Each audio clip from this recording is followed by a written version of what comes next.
une mise à jour décourageante, le FC Barcelone a officiellement confirmé que le prodige du milieu de terrain Marc Bernal a subi une blessure au ligament croisé antérieur. Le joueur de 17 ans est tombé en fin de match contre le Rayo Vallecano hier soir et a dû être remplacé, le pire étant à craindre. Le joyau de la Masia, qui a débuté les 3 matchs de Barcelone cette saison, a été vu en train de partir avec des béquilles, ce qui ne semble que confirmer la gravité de sa blessure. Suite aux examens réalisés aujourd'hui, le Barça a officiellement annoncé que Bernal souffrait bel et bien d'une rupture du ligament croisé antérieur du genou gauche et qu'il serait opéré dans les prochains jours. Les examens effectués mercredi ont montré que le joueur Marc Bernal souffre d'une rupture du ligament croisé antérieur du genou gauche et d'une lésion associée au ménisque latéral, précise le communiqué. Dans les prochains jours, il subira une intervention chirurgicale, et une fois celle-ci terminée, nous vous en informerons. Le fait que Bernal ait également subi des dommages au ménisque signifie qu'il pourrait être absent plus longtemps. Sport rapporte que la saison 2024-2025 est pratiquement terminée pour le jeune milieu de terrain, ce qui sera un coup dévastateur. On s'attend à ce que le milieu de terrain soit absent pendant une période allant de 10 mois à 1 an. Bernal a fait ses débuts officiels en équipe première du FC Barcelone au début du mois contre Valence et est rapidement devenu un titulaire régulier de l'équipe dirigée par Hansi Flick. Nous souhaitons aux jeunes joueurs un prompt rétablissement. Après leur victoire 2-1 contre le Rayo Vallecano au stade de Valca hier soir, les joueurs du FC Barcelone se sont réunis aujourd'hui au centre d'entraînement du club pour une séance de récupération. Étant donné que Barcelone est déjà privé de Frenkie de Jong et de Gavi, la dernière blessure de Marc Bernal laisse Hansi Flick avec des options très limitées au milieu de terrain. C'est pourquoi le tacticien allemand a convoqué aujourd'hui le jeune Unai Hernandez à l'entraînement de l'équipe première, rapporte Sport. Unai, 19 ans, est l'un des capitaines du Barça Athletic cette saison et est très apprécié au sein du club. Le jeune joyau de la Masia a fait sa pré-saison sous la direction de Flick, bien qu'il n'ait pas pu obtenir beaucoup de temps de jeu en raison de problèmes physiques. L'adolescent n'est pas un milieu de terrain pivot comme Bernal, mais c'est un opérateur polyvalent qui peut jouer comme intérieur ou sur les ailes. Barcelone est très satisfait du développement d'Unai, le jeune prodige ayant joué un rôle important dans la montée en puissance de l'équipe réserve la saison dernière. Reste à savoir si sa présence dans l'équipe première va augmenter après la blessure de Bernal ou si Flick décide de faire appel à quelqu'un comme Pau-Prim, qui est un véritable milieu défensif. L'idée de promouvoir Pau-Prim de l'Atlético Barcelone pourrait être envisagée, mais avec encore quelques jours sur le marché des transferts, une signature tardive pour renforcer le milieu de terrain n'est pas exclue. Dans ce scénario, Mundo Deportivo rapporte que Barcelone pourrait envisager de faire un geste pour N'Golo Kanté, mais seulement si la situation financière du club lui permet de signer un joueur. Ce n'est un secret pour personne que Barcelone s'intéresse depuis longtemps à Kanté, qui évolue actuellement en Arabie Saoudite avec Al Ittihad. Des rapports datant d'il y a seulement quelques semaines suggéraient que Barcelone avait été en contact avec Kanté car le directeur sportif Deco admire le joueur. Un accord pour l'ex-superstar de Chelsea pourrait toutefois être très compliqué à conclure étant donné qu'il reste très peu de temps avant la fenêtre de transfert. De plus, la situation financière de Barcelone est loin d'être idéale, étant donné que le club a dû lutter pour recruter Dani Olmo. Dans ce contexte, signer et enregistrer Kanté avant la fermeture de la fenêtre de transfert vendredi semble hautement improbable. Mais si les conditions le permettent, l'ancien milieu de terrain de Chelsea est un nom que les Catalans envisageraient de faire venir. Dans une mise à jour positive, le FC Barcelone espère accueillir Frenkie de Jong de retour de blessure le mois prochain lorsqu'il affrontera Gérone en Liga, rapporte Mundo Deportivo. De Jong, 27 ans, est hors jeu depuis plus de 4 mois après s'être blessé à la cheville lors du Clásico contre le Real Madrid en avril. Même si l'on s'attendait à ce qu'il soit de retour à l'action dans quelques semaines, De Jong est indisponible pour son club et son pays depuis près de 5 mois. La situation était devenue préoccupante car personne au sein du club n'était prêt à fixer une date pour son éventuel retour. Mais Barcelone pense désormais que l'international néerlandais pourrait être de retour en action après la pause internationale en septembre. Ainsi, le match contre Gérone, qui se jouera le 14 ou le 15 septembre, est considéré comme le jour où l'ancien joueur de l'AFC Ajax fera son retour après une longue absence.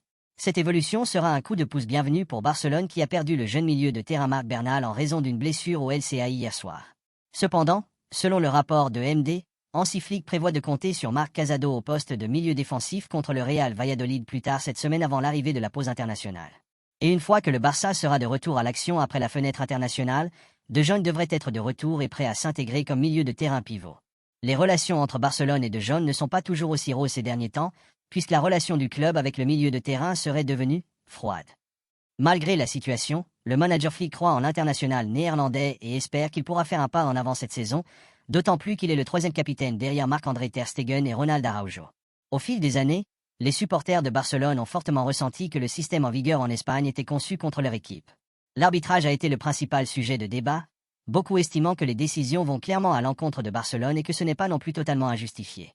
Non seulement en termes de décisions VAR et de tirs au but, mais aussi sur des questions aussi insignifiantes que le temps supplémentaire ajouté au match, le Barça a dû faire les frais d'un arbitrage douteux. Certains arbitres semblent être plus mis en avant que d'autres lorsqu'il s'agit de la prétendue partialité à l'encontre de Barcelone. Les 3 premiers matchs de Barcelone de la nouvelle saison, à cet égard, ont été tout simplement sensationnels compte tenu de la situation de l'équipe sur plusieurs fronts. Après tout, ils ont non seulement vaincu 3 grands adversaires, mais aussi certains de leurs plus grands rivaux, arbitres. Lors de leur premier match de championnat pour la saison 2024-2025, l'équipe de Flick a affronté Valence à Mestalla. La nomination de José María Sánchez Martínez comme arbitre n'a fait que compliquer les choses pour l'équipe, mais elle a remporté une victoire sans être perturbée, obtenant même un pénalty dans la soirée. 7 jours plus tard, ils sont entrés sur le terrain contre l'Athletic Club à Montjuïc avec Jesús Gil Manzano comme arbitre du match. Pour mettre les choses en perspective, l'arbitre espagnol est l'individu qui a dû être corrigé le plus de fois depuis l'introduction de la VAR, 63. Fait remarquable, aucun autre arbitre ne dépasse la barre des 50 fois. Mais Barcelone ne lui a laissé aucune marge de manœuvre pour lui infliger des dégâts et a pris les 3 points. Hier soir, ils affrontaient le Rayo Vallecano à Valca avec César Sotogrado comme arbitre. Sans surprise, le match a été marqué par une bonne dose de controverse, puisque Barcelone s'est vu refuser 2 pénaltys clairs en plein jour, l'un pour une faute sur Dani Olmo et l'autre pour une main évidente. De plus, le but de Robert Lewandowski a été annulé pour une faute tout à fait naturelle de Jules Koundé. Malgré les revers, les Azulgrana sont revenus de 1-0 pour remporter les 3 points, battant ainsi leur 3e rival en autant de matchs. Rares étaient ceux qui auraient pu prédire le bon début de saison de Barcelone, compte tenu des turbulences entourant le club.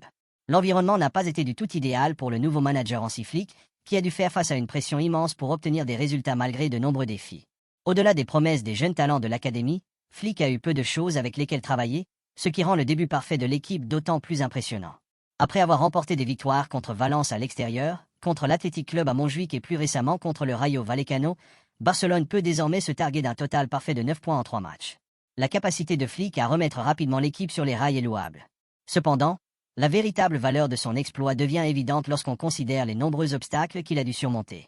Premièrement, Flick s'est retrouvé dans une situation où sa recrue estivale phare, Dani Olmo, n'était pas disponible pour la sélection parce que le club n'avait pas la marge financière pour l'inscrire. Cette difficulté d'inscription a fait que la signature de 55 millions d'euros n'était pas disponible pour les 2 premiers matchs, mais Flick a réussi à s'en sortir. Le deuxième obstacle majeur a été la crise des blessures.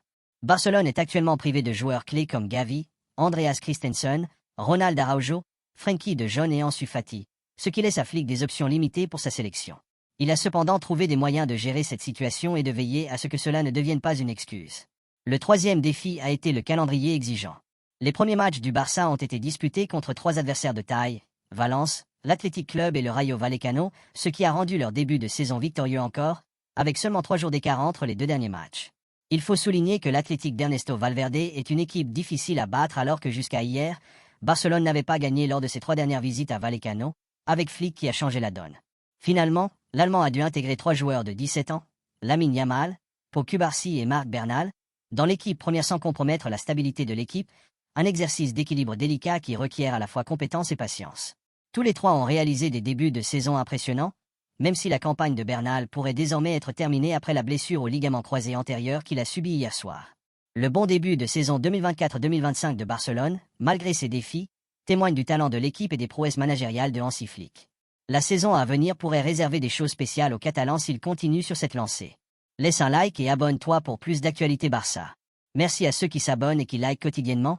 Merci pour la force.